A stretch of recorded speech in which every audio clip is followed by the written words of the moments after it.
Welcome to the Imbalance Podcast, a place where we navigate the struggles and perks of single mom life, the ebbs and flows of my work in the beauty industry, quality relationships, working through personal traumas, and finding our higher purpose.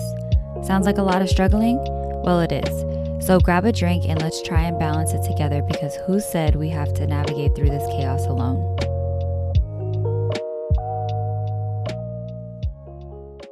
Hello, all. Thank you guys for joining me on the Imbalance Podcast. Today is January 16th, and it actually has been snowing outside, and most places are closed. And well, my kids' school is closed, so the kids are happy, nonetheless. They got to play in some snow this year, because I don't think last year there was any snow here. So, this is just a day to relax and recenter, and just know that you're not missing out on anything outside. But today's episode contents holds something very close to my heart, and it touches on a very important message to spread. This may trigger some, so here is your trigger warning before we proceed. Today in the US, 1 in 4 women and 1 in 9 men experience severe intimate partner physical violence or intimate partner sexual violence. The rate is heightened even more at 1 in 3 women and 1 in 4 men have experienced some form of physical violence by an intimate partner before in their life. The presence of a gun in a domestic violence situation increases the risk of homicide by 500%. That is 5 times more likely if a gun is present. On average, there are more than 20,000 phone calls placed to domestic violence hotlines nationwide every day. And now these statistics are from ncadv.org, but I am so happy to have with us today someone who has worked firsthand with victims of domestic violence and who has dedicated sharing her own personal story in order to spread awareness of intimate partner domestic violence. Her name is Susanne Post. I actually have the utmost pleasure of knowing this beautiful soul. She is one of my friends. She is one of Nashville's top stylists and has done it all during her 31 years of being licensed in the beauty industry. She's been a salon owner, suite owner, freelance work with film, TV, and music artist. She's a WEDAD certified curl artist as well, and finds great satisfaction in helping her clients see the beauty in their natural texture. But what stands out the most about Susanne is that she decided to take her service work even further by partnering with the YWCA of Middle Tennessee to create the initiative called Shear Haven, which educates beauty professionals about the signs of DV and how to respond. In 2020, Shear Haven gained notoriety through its partnership with salon safety leader Barbicide. Furthermore, she has worked with lawmakers in Tennessee to make it a requirement for all licensed cosmetologists, barbers, estheticians, nail techs, instructors, and students to take this training in order to obtain their license. She truly is just as beautiful on the inside as she is on the outside, and I'm so happy to call her one of my friends and to have her here with us today. So I hope you guys enjoy this conversation and learn something from it. So I have Miss Susanne with me today. Thank you so much for being with us. Oh, thank you so much. I'm so excited to be here with you. Perfect. So I first want to share with everyone how we met, because I feel like that's very significant, at least to me. And I'm going to bring it back to I just remember that day when I was working at Green Pea, and one of my coworkers was like, "Hey, there's this stylist who does these domestic violence trainings on how to, cite if behaviors or whatever in clients, and just different information about the domestic violence." And then this was also before I met Sheila, the brow artist, and so she wanted to connect me with her as well, since you had your training at her space. So I said, sure, why not? I love to like advocate for like a cause like that. So I remember going, and I just remember being like, blown away by you, because the way you shared about all of the not obvious signs and how we can play a role, without interfering, but still play a role. We're important people to some people's lives. They see us every few weeks or every few months. So your training definitely opened my eyes into that. And then also when you shared your personal story of your own battle with it, I didn't expect, when you did share your story, I didn't expect the content to be what it was and how relatable it was to me at that time, especially with it being so recent after my children's father passed away as well. Yeah, I just shout out to you for just being brave enough to start somewhere. And you've come a long way since then, but you've Oh, I feel like you inspired me, so I'm sure you inspire a lot of other people too. oh, thank you, Kat. I mean, thank you for saying that. Um, as we have grown Shear Haven beyond our in person trainings to offer it on an online platform, one of the things I'll say I miss the most is the in person connection with people like you that I had the opportunity to meet. And there is a magic that's shared in a room full of people. We know that domestic abuse affects so many people that anytime we have a group gathered, we will be able to relate to each other, sadly, in that way. There's so Mhm. many of us that have our own personal experiences. And um, what I found through sharing my own story is that it is my story, but it's not that unique. There's Yeah. so many details that overlap with other people, and the signs and the experiences are consistent enough uh, that I feel like it's very relatable. And being able to share the non-physical signs with people, I think, has been very eye-opening. There have been a lot of people that have had kind of their own personal aha moment of maybe not even realizing that what they were in was abuse. They Right. thought, like I did when I was in the middle of it, that it was a bad relationship or a hard relationship. But sometimes there's deep healing that can happen when you can recognize it was abuse. It wasn't a bad relationship necessarily, it was an abusive relationship. Mhm. Yeah, I agree. I think that is like a hard step to take for a lot of people to say that. We're used to saying like, "Oh, it's just toxic, but we love each other, we've been through it all." It's like your partner isn't supposed to do that. Your partner is supposed to love you, and even though none of us are perfect, that shouldn't be involved in any loving relationship. So, yeah, shout out to you for spreading There that. should be a certain level of respect. There should Yes. be that level of respectful discourse that may happen in any relationship. Of course, there's going to be good days or hard days, but the the level of respect and that pattern of control that is consistent in an abusive relationship are things that once you've seen it, you can't unsee it. Once you recognize it, you can't help but recognize it moving forward. But especially depending on our upbringing, depending on our own personal experiences, it can be difficult to recognize until you do.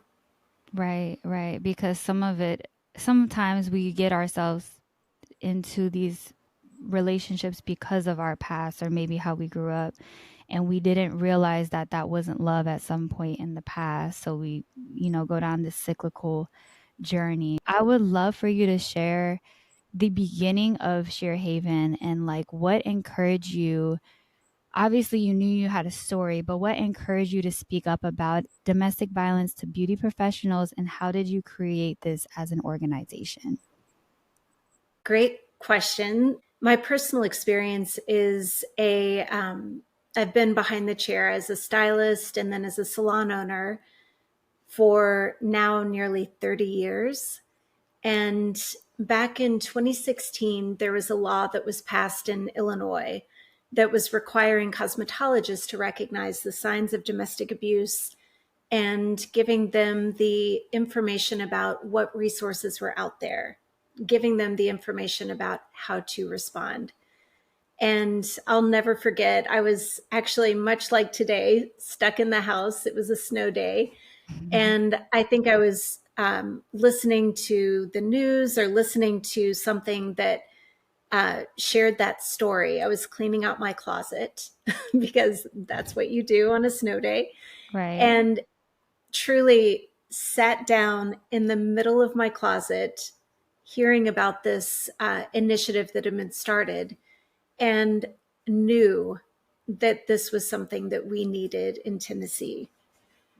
I immediately reached out to some of my friends that were with the YWCA and said, I know firsthand as a stylist, as a beauty professional, how unique a position we are in to be helpers or to recognize the signs of abuse in our clients because of the consistency of relationship that we have. Yeah. And as a survivor, I know exactly how difficult it might be to spot the signs if you're in a relationship that's abusive, and how isolating it can be and how hard it is to leave. I Mm-hmm. know how scary it is to be in a relationship like that. And I know that education about abuse by someone who was close to me was ultimately what motivated me to take that step and gave me the courage to step into leaving that relationship.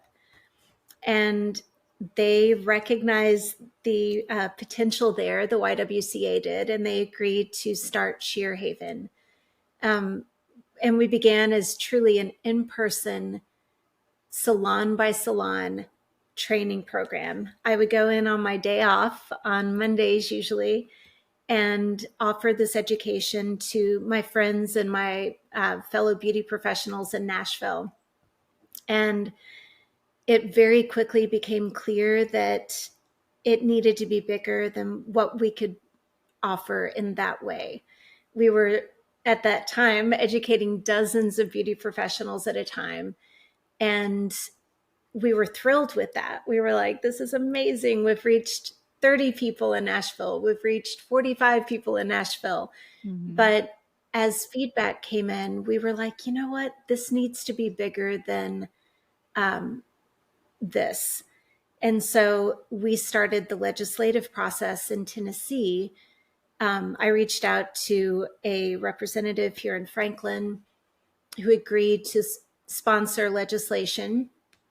And ultimately, there's a lot of starts and stops and kind of zigzags in the story. But ultimately, we connected with a partner with Barbicide.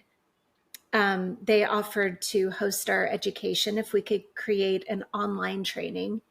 And we were able to have a tool that was free and very concise. It's 20 minutes and online, which allowed us to basically check all of the boxes that legislators in Tennessee wanted in order for us to get this passed.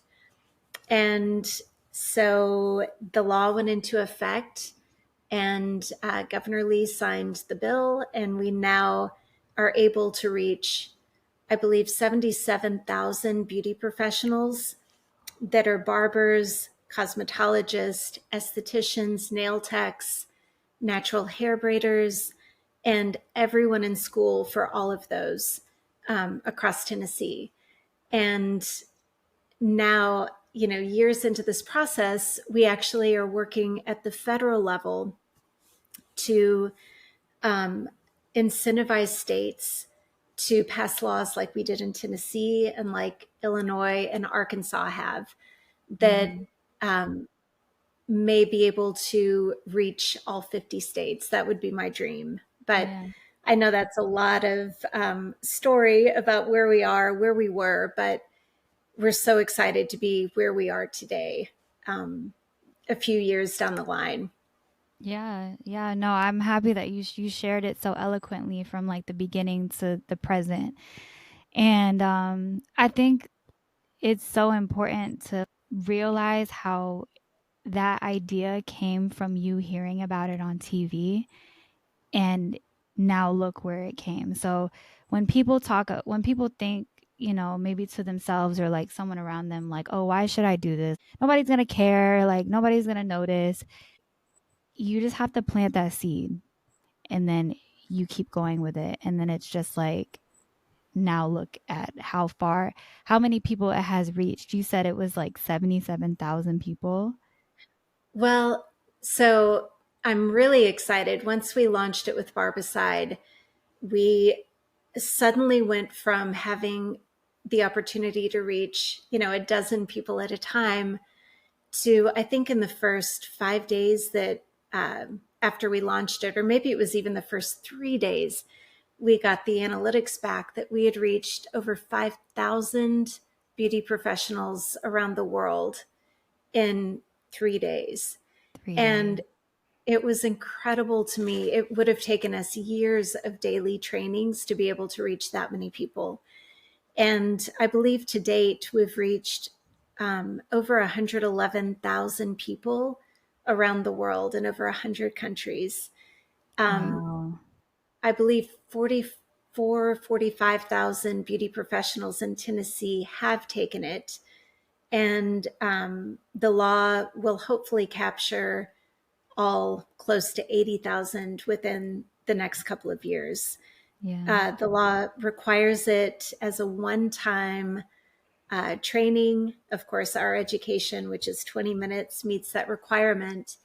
And people had 2 renewal cycles, which is essentially 4 years to take the training. And Wow. so it's, again, while I miss our in person training possibilities the way that we did pre COVID, it's really amazing to be able to just reach that many people with resources that could truly save a life. Yeah. Absolutely. No, that is amazing, and I And it's commend taken a you. village. So I don't mean to take by any mean all of the credit. There have been so many incredible partners along the way, like yourself, that Oh, thank have you. connected with and helped us share and spread this initiative the way that it's spread. Um, and to your point about how an idea has the potential to take roots and form in that way, my personal passion is around this because of my personal experience. But someone listening to this might have another nudge of, their own personal experience and or an idea that they think might have an impact. And I'm very humbled by the the way that this has spread and grown. But to me, it's just an opportunity that anyone can do this. Anyone can do something that they feel that uh, seed has been planted, or that nudge, that whisper of something that they feel passionate or excitement about. Yeah. My mission is this, but somebody else might have an entirely different mission that has the potential to impact other people in a positive way. Yeah, absolutely. Absolutely. So, how often would you say, and this is kind of statistic wise, I don't know if you have any of the statistics memorized, but if you have any on hand, how often would you say a hairstylist comes in contact with someone who is enduring domestic violence? That's a great question. We know that statistically, approximately 1 in 3 to 1 in 4 women globally will experience domestic violence. And Hmm. we know that at least 1 in 7 men will in their lifetime. And so if you pull back the lens and look at how many people are in your chair each day, likely at least one, if not more than one, may either currently be in an abusive relationship or has been in an abusive relationship at some point. So those numbers to me are staggering, but not super surprising based on the feedback that I've received after doing more work around this. So Yeah. quite a few people. And this education has the potential for great impact because of those numbers. Right, absolutely. And so I know you teach this in your trainings or your visual training, but could you explain to us as a stylist, how are some ways that we can help if we come in contact with a client who maybe experienced domestic violence? Uh, the biggest thing that I will say is recognizing how special our relationship is with our clients. The thing that we really try to instill with beauty professionals is holding that beautiful, respectful space that we naturally hold for people that we care about that are in our chair, Mm-hmm. and learning how to really be listeners and allow our clients the space to share with comfort, knowing that we are a safe space, and to to give people the time and the, I keep using the word space, but really that space for them to process as they feel comfortable, and to know that um, we're that non-judgmental place, Mm-hmm. that we may be the ones that can just be the one to believe them. Right. Often it's as simple as that. They may have a lot of people that are so close or have so many ties in their lives that don't necessarily believe the person who shares that information, but we can be that person. And with that trust, people feel more comfortable to continue sharing, and to, it may take statistically up to 7 times for someone to actually leave an abusive relationship. And it's hard to watch someone that you care about potentially even go back to that person. Right. But it, in order to safely leave an abusive relationship, it takes planning. It takes um, often time. There may be a lot of reasons that they're entangled or cannot just make the decision and walk out the door. Right. There may be financial ties or dependency. They may have children with their partner. They may, like in my personal situation, I had a business relationship with my abuser. And so it was simply not as easy as making that decision and leaving. It took, time and planning. We have flyers that you can print out. We have tear sheets that you can print out that have your local numbers. We have them available in Spanish and in English. We have them for different regions. We have them available for the US. We have them available for the UK and Ireland and Australia and Europe. And so being able to print out these resources, and with the tear sheet, even go ahead and tear off a couple of numbers so that people don't feel exposed or like they are the first person to tear off that number. But being able to put these resources around your salon space is a very non-confrontational, covert way to get resources into someone's hands that might not even be ready to have the actual conversation with someone. Right. So that is another way to reach your people, your clients, without overstepping a boundary, or feeling uncomfortable about starting that conversation.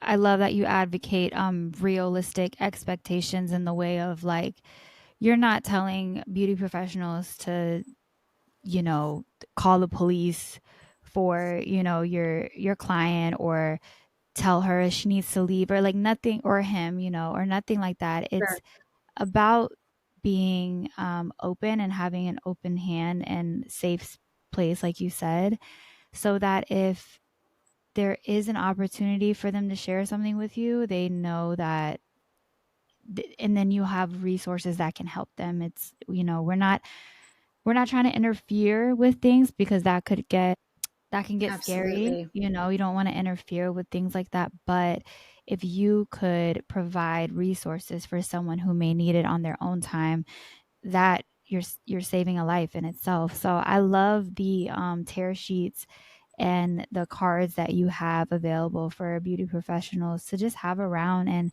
it's just like if someone comes to see you enough times who may be going through that and they see that enough times, maybe one day she'll use those or he'll use those resources. So I think that's great. Absolutely.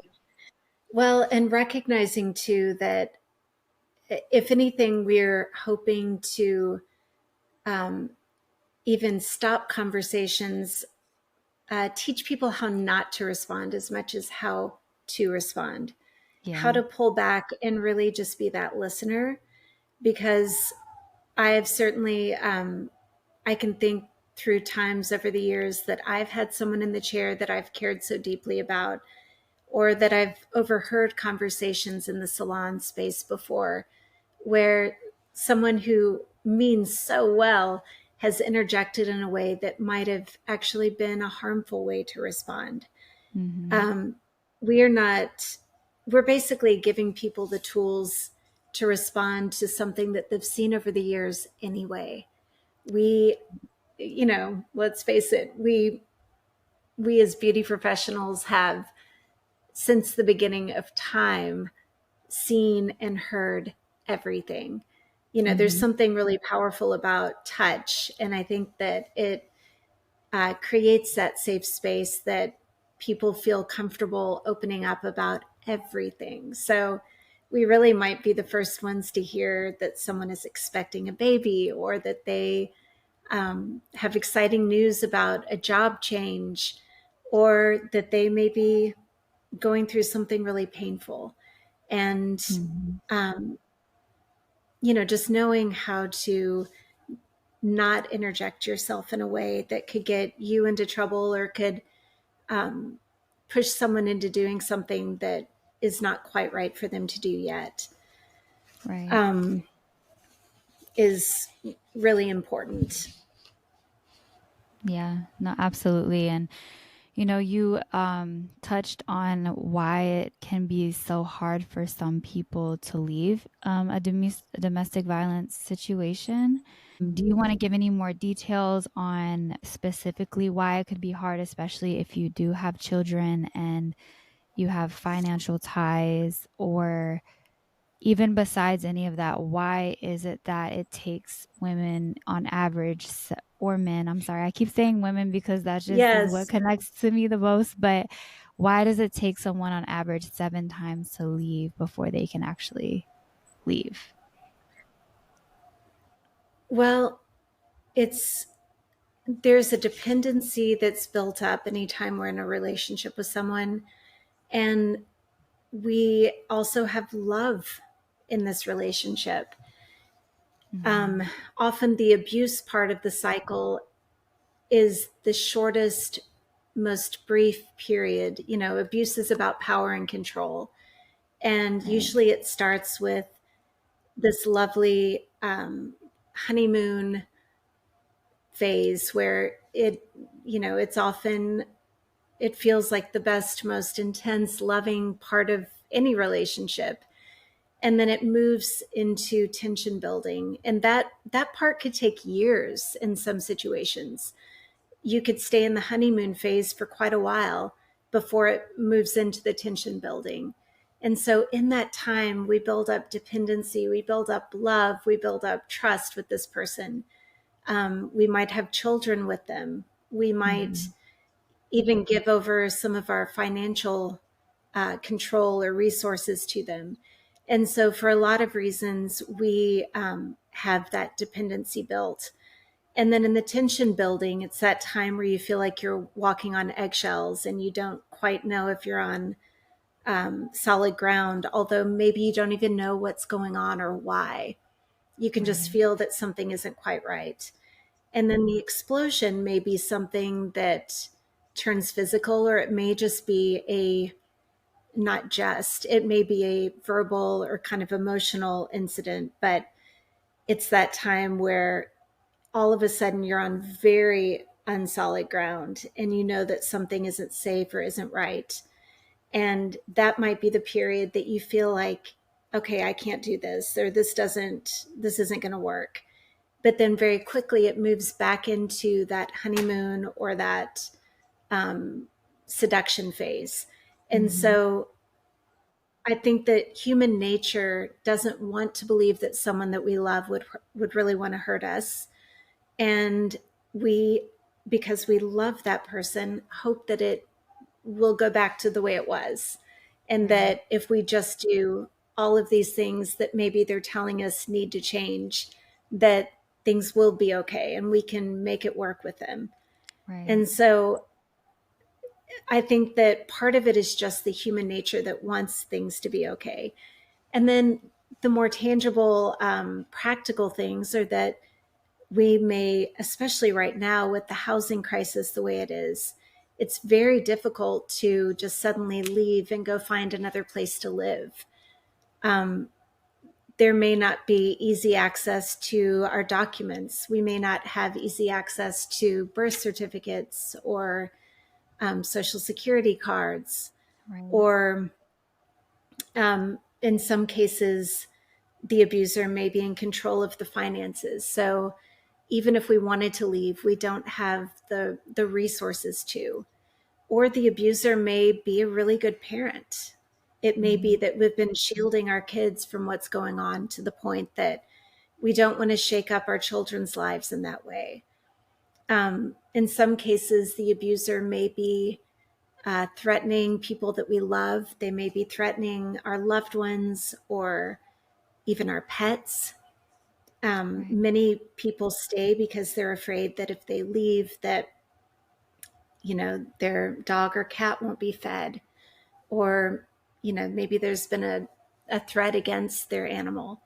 So there's a lot of reasons why someone might stay, um, or why it might take some very careful safety planning and time to make that plan of action, to gather the resources, the money, maybe start saving some money. It might take time to gather the birth certificates, the social security cards, all of the things that need to be in place in order for someone to successfully set up a life on the other side. And the other really important part is that the most dangerous time in an abusive relationship is within the first couple of weeks to couple of months after someone leaves. And Mm-hmm. that's when the abuser may feel like they are losing control and might take more serious action. And that's why an order of protection or a restraining order might be a good extra level of protection for someone who is at that point. Right. Um, and why the resources with the hotlines are so important. The National Domestic Violence Hotline has trained professionals, trained therapists on the line 24/7 Mm-hmm. that are there not only to help the person who's in the abusive relationship, but we as helpers in the community can use that number. If we have someone in our chair or someone who's a coworker or a friend that we are concerned about, we can actually call that number ourselves and say, Right. this is the particular situation, because no two situations are the same. And Right. so really getting that advice from the professional is so important. Yes. That's absolutely right. And when you were speaking about abusers and relationships and the cycle that happens, I think that is probably one of the biggest red flags um, that I hear of someone being abusive is that ongoing cycle. Like I was telling you that a lot of people go through. I mean, whether if it was from childhood through adulthood or whatever relationships you have with people, we get stuck in those cycles because it's like our nervous system, we become addicted to the imbalance of that. And that's why we may seek out relationships that aren't great for us. And also to highlight the cycle, I remember you would say this in your trainings, like an abuser isn't going to just punch you on the first date, but from the beginning, they're not going to be aggressive with you, most likely. The abuse can happen through manipulation, through emotional abuse, verbal abuse. And I think that's something for me that I didn't realize was abuse so Mhm. much, was verbal and emotional. Like I didn't realize how much weight that held, and it's just Mhm. as detrimental as physical abuse can be. Oh, absolutely. It's sad that whatever we hear, whatever, gaslighting can be so deep and so real that often abusers will undermine our sense of ourselves or our confidence in ourselves to the point that we believe these hurtful things that we're being told if we're told them enough. It Right. may be that um, it's even mixed in with those mixed messages of, I'm the only one who knows this or that, or I, you know, I love you, but I love you even though you're this, and this. Right. And it over time can really undermine our confidence and our self-worth. Mhm. And so I believe in most abusive relationships that it does start with verbal and emotional abuse first. Mhm. And if someone can control you in that way, most of them won't move into the physical, or oftentimes it may not get as dangerous physically until that time that you're trying to leave. Some of us sit back and realize like we were in a relationship for a number of years, and maybe it didn't get physical like you said, but maybe it was emotional abuse for 4 years or 5 years, and it's like that will really mess you up. you Right. know, that's something to recover from as well. It can be sometimes that inner wound can be harder to heal from than the physical wounds. I have a cat Absolutely. who's about to join us in our conversation. So you let know, me just make myself present real quick. yeah, no doubt. Okay, so how has Shear Haven domestic violence training impacted the beauty industry?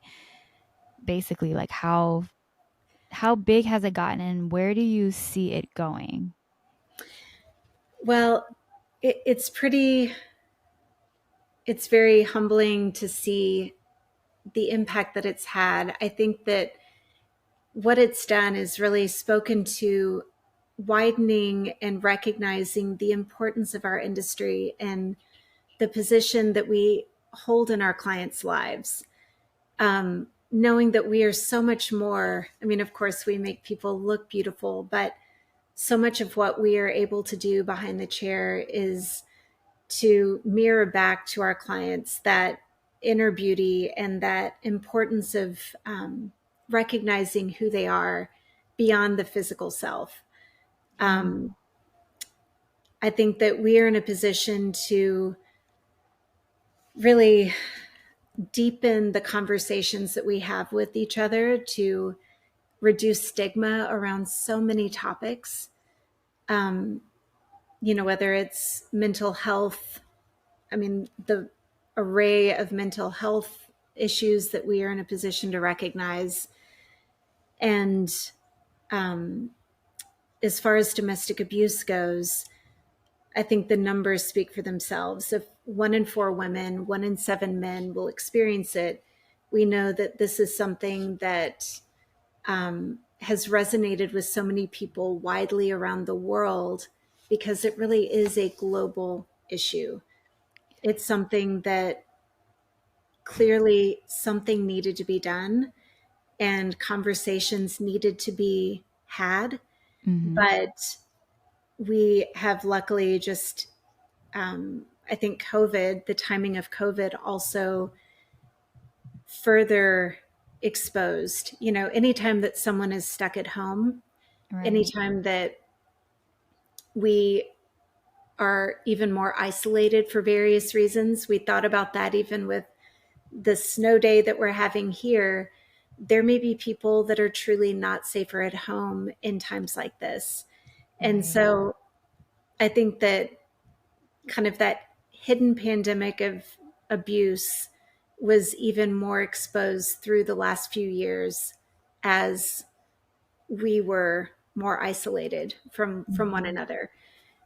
And so my hope is that this is a movement that we've started here locally in a few states that will just be expanded throughout the country. We've been in conversations with um, several other states that are interested in passing laws like we have here in Tennessee. And I would just love to see, if we can do it here, we can do it anywhere. Yes. Tennessee is a state that tends to not embrace regulation. It's been a Mhm. state that's been trying to deregulate and make it easier for people to get their licenses. This is the first continuing ed, requirement that we've had in Tennessee ever. And so Wow. I think that that speaks to just how needed this is. And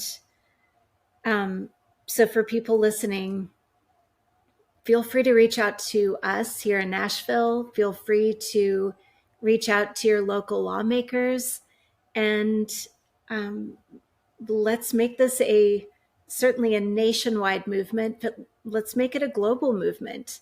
This is Yes. something that I would love to see pass overseas. I would love to see this become more of a standard for education in our industry than an exception. Yeah, absolutely.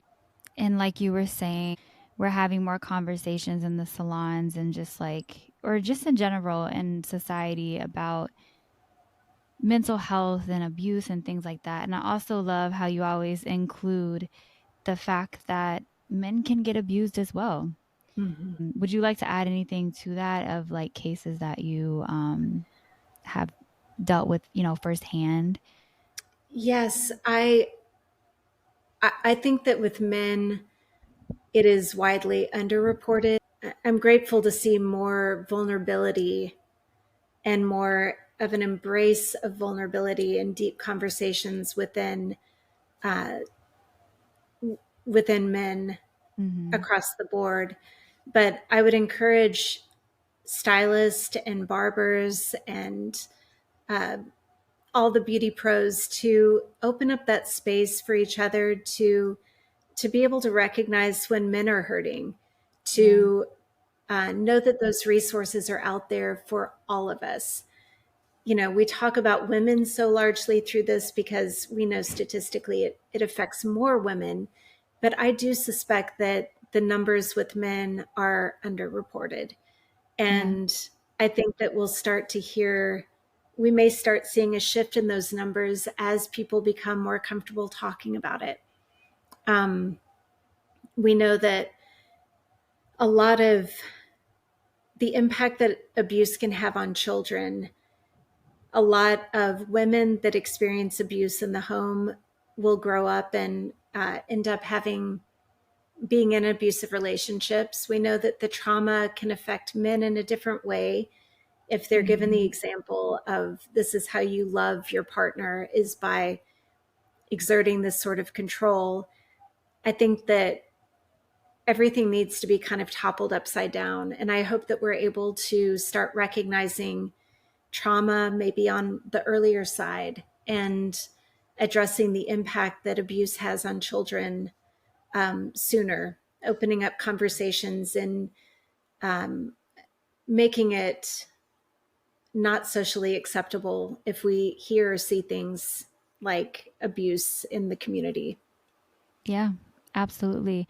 And I agree with you. I feel like I've been hearing more examples of men who have been in or at least spoke about being in abusive relationships. I actually seen a fight in person one night, and it was the woman was the aggressor.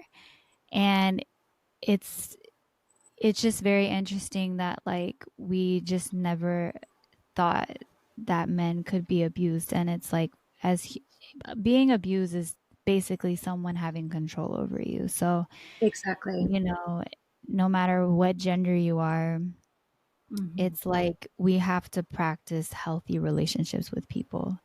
So I'm glad that Absolutely. your training is inclusive to that. Well, and to your point, if you see someone in public who is insulting or um, shaming or demeaning someone in front of people, then we know that's likely definitely going on behind closed doors as well. Mm-hmm. Um, you know, when we see things that are actually happening in public, usually it's gotten pretty bad. We had the opportunity to um, redo our training video and have actually included a master barber. His name is Roderick Samuels, and he is a very passionate advocate in his world as an educator. And I think that being able to include more male advocates in this conversation will only connect this information and these resources with an even wider group of people. Yes. Having ambassadors and advocates like you out there that are sharing this information and speaking to the importance of this, um, the more that we're able to spread it through kind of that ground force of beauty professionals, the better, through all Yeah. of these demographics. And I'm really excited about just encouraging men to join this conversation in a different way. This Yes. is not a conversation that is limited to any gender or any demographic. We know that the numbers and the statistics are affecting people across the board.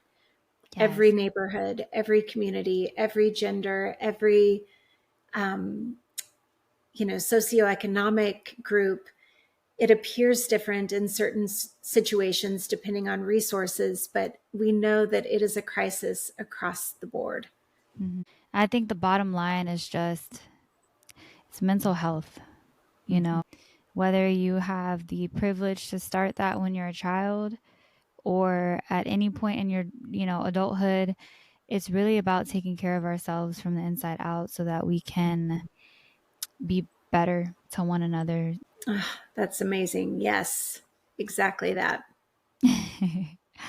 But incredible. I feel like you answered the majority of my questions without me even having to ask you. So like it went so smoothly.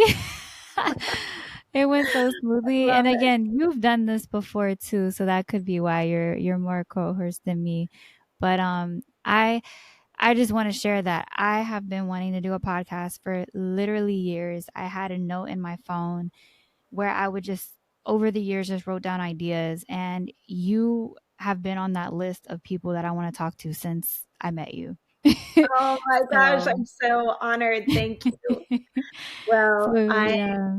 I'm grateful for this opportunity to have this conversation and just for your heart and um, interest. I've connected with you since our first in-person meeting, and I appreciate the difference that you're making in our industry. Yeah, thank you so much. And same to you. Like you've taken service work a step further. So I'm always going to be here watching how far Shear Haven goes, and I believe it's going to go far. If you want to share any resources, and also I'll have you send me them so I can put them in the description. But if there's any, off the top of your head that you would like to share with us. Absolutely. The training can be found at shearhaventraining.org, but there are links to media coverage that we've had and podcast and all of our downloadable resources. So you can print any of the resources off of our website. Mhm. We link to all of the crisis numbers globally. So you can find the number to the hotline, and they can direct you to local resources. So if you're listening to this and you are recognizing that you may be the one in an abusive relationship, or if someone you care about needs that resource, please don't hesitate to look up the hotline in the US and the UN resources and reach out. There is help available and you are not alone. Absolutely. You are not alone. So thank you so much for being here. That wraps Oh, up our thank you show. so much, Kat. Of I course, of appreciate it. course. This was a great conversation. Let's stay connected. You can find me on Instagram at imbalanced with Kat or on my website imbalancedpod.com. Give me a follow or a podcast review and I'd love to share it on air. Thanks again for listening. Hope you enjoyed the show.